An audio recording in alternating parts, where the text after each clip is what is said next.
Good morning. কেমন আছো তোমরা? আশা করি সবাই খুব ভালো আছো, সুস্থ আছো। যে যেখান থেকে ভিডিওটা দেখছো সবাইকে অনেক অনেক ধন্যবাদ তোমরা যে আমার ভিডিও দেখো তার জন্য। আর তোমরা প্লিজ আমার ভিডিওগুলো একটু শেয়ার করে দিও।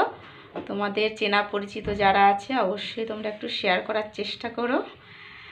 তো চলো, সকালবেলা ঘুম থেকে উঠেছি, ঘুম থেকে উঠে বাসি কাজগুলো টুকটাক করে করেছি, এখনও কিছু কিছু বাকি আছে।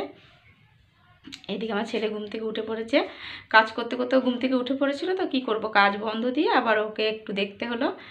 তো চলো, ওকে এখন খাওয়াবো, খাইয়ে দাইয়ে তারপর বাদবাকি যা কিছু কাজ আছে সেগুলো করব। তো তোমরা তো জানো তাই না, যে ছোট বাচ্চা থাকলে কীরকম অসুবিধা হয়, যাদের আছে কম বেশি তারা সবাই কিছু কিছু জানো। তো চলো, এইভাবেই তো ছোট বাচ্চা নিয়ে ভিডিও করি, যতটুকু পারি আর কি তোমাদের সাথে শেয়ার করি। আর এই যে সকালবেলা দুধগুলো নিচ্ছি, সকালবেলাটা দুধটাই দিই। সকালবেলাটা অন্য খাবার খেতে চায় না, দিলেও খেতে চায় না, তার জন্য সকালবেলা অল্প করে একটু দুধগুলো নিচ্ছি, ওকে এখন খাওয়াবো। দেখেছো কি পরিমাণে দুষ্টামি করছে। আমি বিছানা কাঁথাগুলো গুছিয়ে রেখেছি, এই মাত্র বিছানাটা আমি গুছালাম।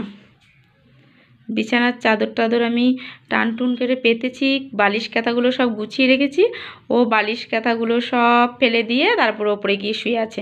আর ওই যে খেলাধুলাগুলো দেখছো ওই জানলার মধ্যে তোলা ছিল, আবার সব নামিয়েছে। মানে যতবার গুছাবো ও ততবার এলোমেলো করবে। গাড়ি ওখানে গাড়ি খেলার জায়গা, ওই বিছানার ওপরই গাড়িগুলো খেলা করে জানো তো। এমনি নিচে নামে না, বাইরে যেতে দিই না, নোংরার মধ্যে আবার সেই নোংরা লাগিয়ে সে বিছানার মধ্যে তুলবে। ওই জন্য বলেছি তুই বিছানাতেই খেলা কর গাড়ি নিয়ে, নোংরার মধ্যে নামালে সেগুলো আর বিছানায় তোলা যায় না। তার জন্য গাড়িগুলো নিয়ে এই বিছানাতেই খেলা করে, আবার এই জানলায় তুলে রাখে। লোকটাকে বললাম যে অল্প করে মাছ দাও, লোকটা গায়ের জন্য বেশি বেশি করে মাছ দিয়ে দেয়। পয়সা তো পরে দেবে ঠিক, এতগুলো মাছ খাই আমি। তুই খাবে এই মাছ? না, এক গাদা মাছ দিয়েছে। তুমি নিয়েছো কেন? আরে লোকটা গায়ের জন্য দিয়ে দেয় রে। যখন হাতে নিয়েছো কেন? হাতে ফেলে দিবা চিকচিকে ইয়ের মধ্যে। কেমন করছে দেখলি না? এক গাদা মাছ আমি তো 200 দিলেই ঠিক হয়, 200 মানে এই কথা হতো, তাই বেশি হয়েছে। হ্যাঁ, ওই মাছ একটা খুব গায়ের জন্য মাছ দিয়ে দেবে। নাও নাও বৌমা নাও করবে, দেবার পয়সা না থাকলে পরে দেবে, পরে দেবে। ছাই এনে নিচে, ছাই নিয়ে, ছাই ছাড়া মাজা যাবে না। রান্না কিন্তু আমার আগেই হয়ে গেছিলো, তোমার সমস্ত সবজি দিয়ে ডাল করেছিলাম আর বেগুন ভাজা আলু ভাতে দিয়েছিলাম। কিন্তু পরে দেখি মাছ এসে পাড়ায় ডাকছিল, তার জন্য মাছটা কিন্তু পরে নিলাম। তার জন্য মাছের ঝালটা এখন করছি, বাটা মাছের ঝাল। আর ওই কাকুটা না মানে খুব জোরাজোরি করে, অল্প করে নিতে চাইলেও না, অল্প করে নিতে দেয় না। কিন্তু টাকা ছাড়াই কিন্তু মাছটা নিয়েছি, বললো এখন নেই, ঠিক আছে তুমি পরে দিও, যতটুকু লাগে না তার থেকে বেশি দেয়। কি খাচ্ছ? এটা রুটি না, ওটা হচ্ছে কি বলো, রুটিই বটে। একটু ডিম দিয়ে ভেজে দিয়েছি, বলছি আমি রুটি খাচ্ছি, রুটিই বটে ওটা।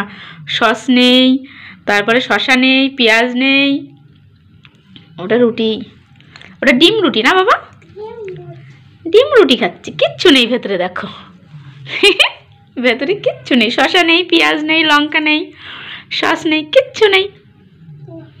খেয়ে নাও, তুমি এটুকু খেতে পারো না, তুমি কি খাবে বাবা? তুমি কিছু খাও না, তার জন্য আমি সন্ধ্যাবেলা একটু বানিয়ে দিলাম, দুপুরবেলা ভাত খাওনি। খেয়ে নাও বাবা, খুলো না, গরম গরম খেয়ে নাও। আর এই যে রিয়াজকে মেলায় গেছিলো, মেলা থেকে চলে এসছে, আর আমি যাইনি এই কারণেই, যেহেতু একটু ঠান্ডা তো, ছোট বাচ্চা নিয়ে গেলাম না। আর আজকে মেলায় প্রচণ্ড পরিমাণের ভিড় হয়, আর সমস্ত জিনিসের দামটাও কিন্তু বেশি হয় প্রথম মেলার দিন। আর ও গেছিলো পাশের বাড়ি কাকিমার সাথে, ওর মেয়ে দুজনে একসঙ্গে পড়াশোনা করে, তাই দুজনে একসাথেই গেছে বান্ধবীর সাথে। তো ও আবার, আমি ওদিকে বাড়িতে বানিয়েছি রোল, আবার ও কিন্তু রোল নিয়ে এসছে, ভাইয়ের জন্য বাদাম এনেছিল। বেশি পয়সা নিয়ে যায়নি, পয়সা একটু টান টান ছিল, তার জন্য অল্প করেই পয়সা দিয়েছি, না খেয়ে ভাইয়ের জন্য নিয়ে এসছে। আর এই যে এইদিকে বাদাম খাচ্ছে, দেখো বাদাম নিয়ে এসছে ভাইয়ের জন্য, বাদাম খাচ্ছে এখন বসে বসে, বাদামটাও ছাড়িয়ে ঠিকমতো খেতে পারে না, বাদামের খোলাটা খাচ্ছে আর বাদামটা ফেলে দিচ্ছে, তাহলে তোমরা কি বলবে বলো? আর ওইদিকে টিভিতে কার্টুন হচ্ছে, কার্টুন দেখছে একবার করে, আবার এদিকে বাদামের দিকে তাকাচ্ছে। তো যাই হোক, ভিডিওটা কেমন লাগলো অবশ্যই জানিও। ভালো লাগলে লাইক করো। কালকে দেখা হবে নতুন ভিডিওর সাথে। Good night.